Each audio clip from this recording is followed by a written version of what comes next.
আসসালামু আলাইকুম। Welcome to my cooking channel cooking with Shahana Shimu. আজকে নিয়ে এসেছি পুরোই ডিফারেন্ট একটা পটল রেসিপি।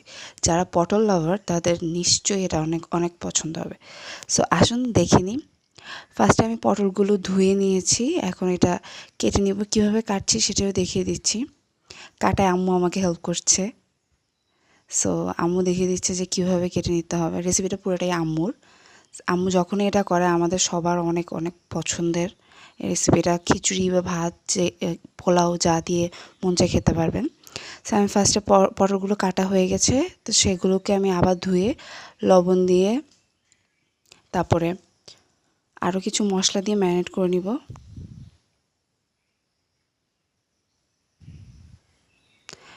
লবণ দিয়েছিলাম স্বাদ মতো, তার সাথে দিয়ে দিয়েছি হাফ টিস্পুন হলুদ এবং হাফ টিস্পুন মরিচের গুঁড়া। তারপর আমি এটা মিক্স করে নিব।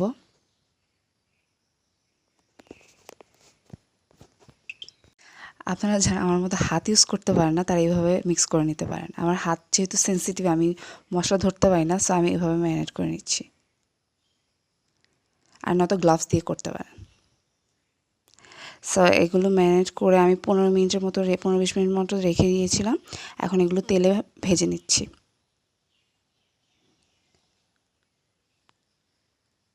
আপনারা অবশ্যই এই রেসিপি ট্রাই করবেন এবং আমাকে জানাবেন যে কেমন লেগেছিল।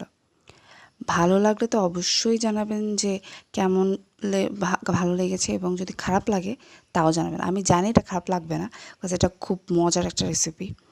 কেউ যদি একবার করে এটা বারবার রান্না হবে বাসায়, বলে রাখলাম আগেই। সো দেখে নিন আমি কীভাবে ভেজে নিচ্ছি পটলগুলো।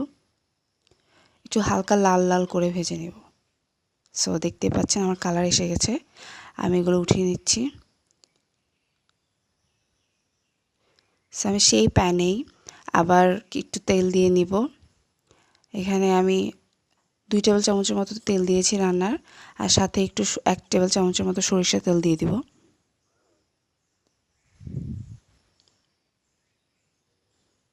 এখন পেঁয়াজ কুচি দিয়ে নিচ্ছি।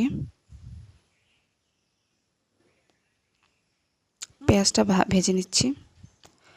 পেঁয়াজটা ভাজা হলে আদা রসুন বাটা অ্যাড করে দেব। অনেকে আদা রসুন বাটা আলাদা আলাদা দিয়ে থাকে, আমি একসাথে দুটো ব্লেন্ড করে নিই, তো একসাথেই দিয়ে থাকি। এটাতে রান্নাও সুবিধা হয় আর টেস্টে কোনো চেঞ্জ আসে না। সো একসাথে দেওয়াটাই বেটার। সো আদা রসুন বাটা 2 টেবিল চামচের মতো দিয়ে দিয়েছি। এখন নেড়ে চেড়ে ভেজে নিব। আদা রসুন বাটাটা ভাজাটা খুব ইম্পর্টেন্ট, কজ এটার কাঁচা স্মেলটা কারোই পছন্দ না। সো ভেজে নেওয়াটা দরকার।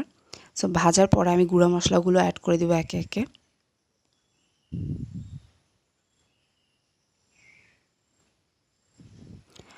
হলুদ গুঁড়ো দিয়ে নিচ্ছি 1 চা চামচ। তারপর মরিচ গুঁড়ো দিয়ে দিব 2 চা চামচ।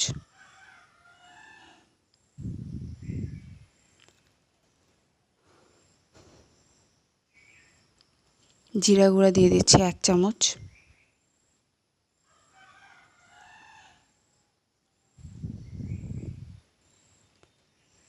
ধনিয়া গুঁড়া দিয়ে দিচ্ছি 2 চা চামচ।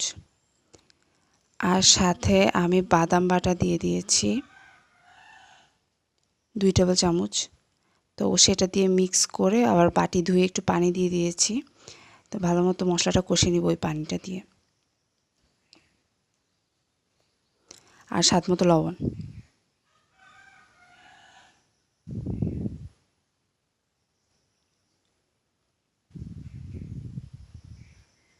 কাঁচামরিচ বাটা দিয়ে দিচ্ছি।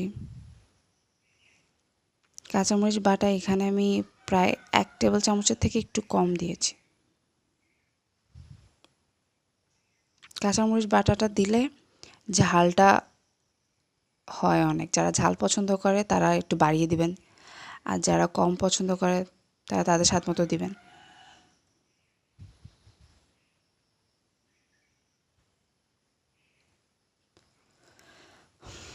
তারপরে আমি নারকেল বাটা দিয়ে দিচ্ছি 1 কাপের থেকে একটু কম।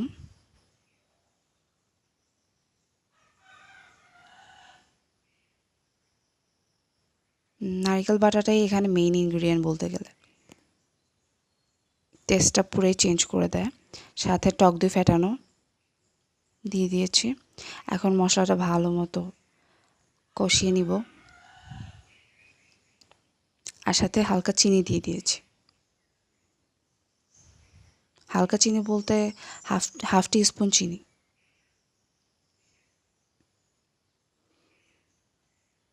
এখন দেখতে পাচ্ছেন এগুলো ফুটে গেছে, আমার মশলাগুলো পারফেক্টলি ফুটে গিয়েছে। সো আমি এর মধ্যে যখন মশলাটা পারফেক্টলি এরকম হয়ে যাবে আপনাদের, তখন এই মুহূর্তে আপনারা আপনাদের ভাজা পটলগুলো অ্যাড করে দেবেন। সো আমিও অ্যাড করে দিব এখন আমার পটলগুলো।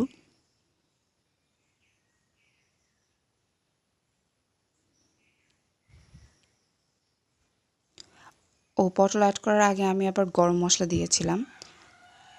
আমি নর্মালি বাসায় গরম মশলা থাকলে ওটা অ্যাড করি, আর যদি সেটা না থাকে রাঁধুনির রেডিমেড গরম মশলা তো কিনতেই পাওয়া যায়, সেটা দিয়ে দিই।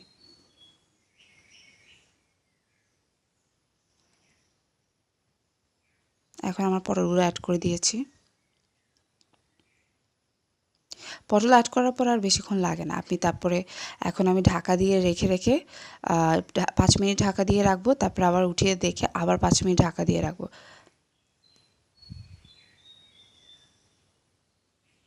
দেখতে পাচ্ছেন ফার্স্ট 5 মিনিটে অনেকখানি হয়ে গেছে, পরে 5 মিনিট পর আবার নিয়ে আসলাম, দেখতে পাচ্ছেন তেল ভেসে উঠেছে। তো যখন এরকম হয়ে যাবে তখন বুঝবেন আপনার পটল হয়ে গিয়েছে।